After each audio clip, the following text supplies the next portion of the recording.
Well, hello. I want to welcome everyone to the museum today. We're glad that all of you could come on this special occasion. And we appreciate so much Pike County. We appreciate you officers. We appreciate the good work you're doing this weekend. I can't imagine you're getting much sleep out there with keeping an eye on all this, but we appreciate that. And we have the media here today, and they've worked hard lugging up all this equipment and everything. Thank you for being here. We have a special guest here with us. And of course, we have Reed Potter. And your position here at the museum? I'm a board member of the museum. All right, and you're one of you're the historian for this county. I'm the Hatfield employee person. Yes, okay, all right. And then also we have Brother Everett, and brother, you're I'm the curator of the Big Sandy Heritage Center. Amen. All right, and he also does the one over in Matewan. And this is our special guest today. Now, I'm Billy Hatfield. I'm Devil Anse Hatfield's great grandson. His youngest son was Tennis. Tennis's youngest son was my dad, William Grant Hatfield. And so I became very interested in this when this lady contacted me earlier this year. And this lovely lady had a wonderful story, and her name is Leslie Rivers. Now, her connection with the Hatfield family is one where we just consider her like a relative. Her grandfather was Dr. Dana Moore. He was the doctor for the Hatfields from 1920 till 1971. And he, during that time, became a very good friend of the Hatfields.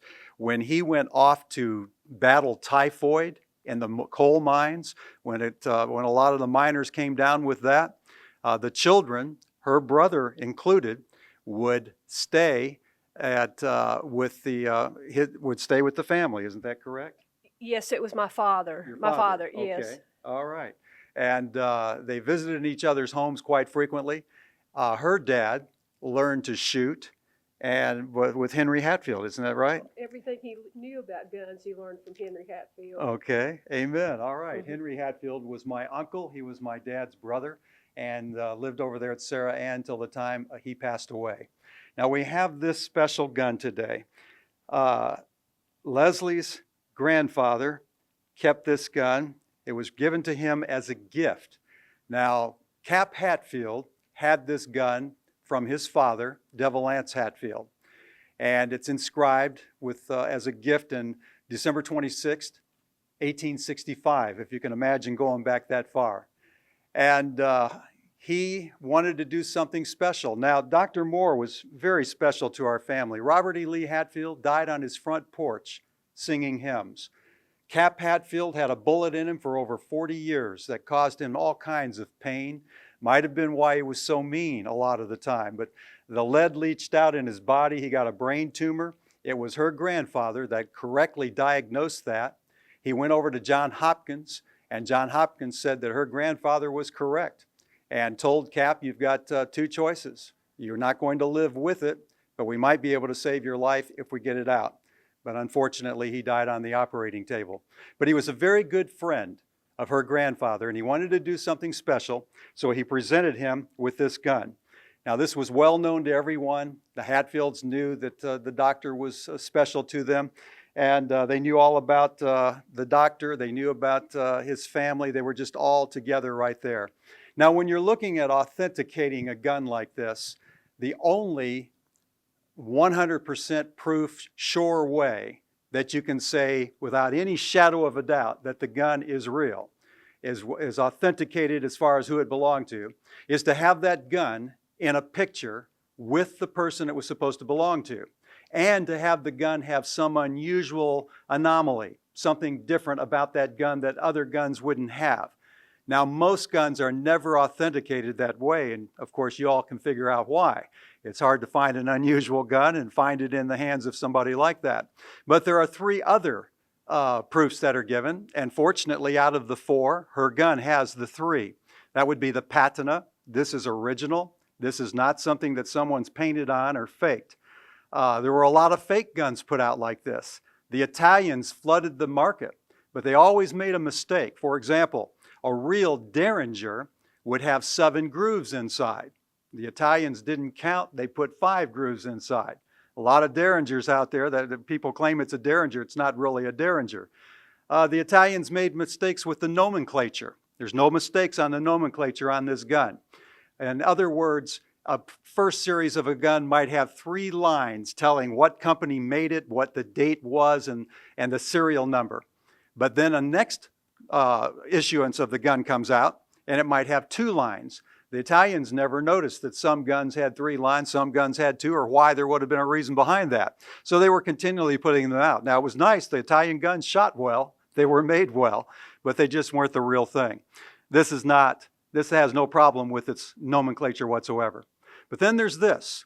You may have been here when the folks from the Hatfield McCoy Dinner Theater came, and they took that pistol from my cousin Rio, and they have it on display over there now in Nashville. The gun's been valued at $50,000. It had also what this gun has. It's had a letter of authenticity from members of the family who could establish where the gun came from all the way back, taking it right up, not leaving possession, going someplace, going off or whatever. That's this gun. This gun was given to Cap by his father. It was given by Cap to the doctor. No one in the area challenged this. No Hatfield said, wait a minute, that gun wasn't Cap. No, everyone knew about it. Henry knew about it. Jack knew about it. Everyone knew about it. And it came down to where it was passed on to her. And with her father got it from his father, and then she got it after that. So it has those 3 of the 4 authentications. We don't have a picture of Devil Anse holding it, but we have as much as many other guns have today. And so I have no problem with signing this and having it notarized and giving you a copy of the letter of authentication, and we'll have one for you here at the museum as well. All right, do we have any questions? Anyone want to ask anything? Would you like to say anything? Because she's doing something tell us what you're doing today. I am a historian as well, and I firmly believe that artifacts like this belong in museums to be shared with people, because I was a school teacher and high school administrator for 38 years, and this gun has been in my family since at least 1929, and I feel that it's time for it to be shared with the public, for them to know all of the events that happened in the few days, and that's why I want it to be placed in a museum. And if any of you in here are related to Hatfields, we brought also too the birth record books, and we sort of tabbed out all of the McCoys and all of the Hatfields that are in the books. One event that was rather interesting that we thought was that my grandfather delivered a Hatfield baby on one day and a McCoy baby on the same day. So, but we have that. If anybody in here is related to either family, we have those books so that you're welcome to look at them. All right, thank you very much. And so this pistol is going to be put on display here for the next year? Yes, All yes. right, so everyone will be here, you're sharing it. Wow, that's great. Let's give her a big hand. That's wonderful. Thank you. That's wonderful. All right. And you mentioned that the one gun in Nashville is worth valued about $50,000. Yes. What would you think the value of this gun would be? I would hesitate to say, but that's being taken care of. We have an expert that's going to place a dollar value on it. He's already been contacted, and they're just waiting back for word. And this is a very secure place. You want to bust through those guys to get to this gun? I don't think so. This is as secure as it gets. They're next door down the street, and so anyway, this is going to be very secure. All right, anyone else? All right, well, thank you so much for coming today. Thank you for being here. God bless you all.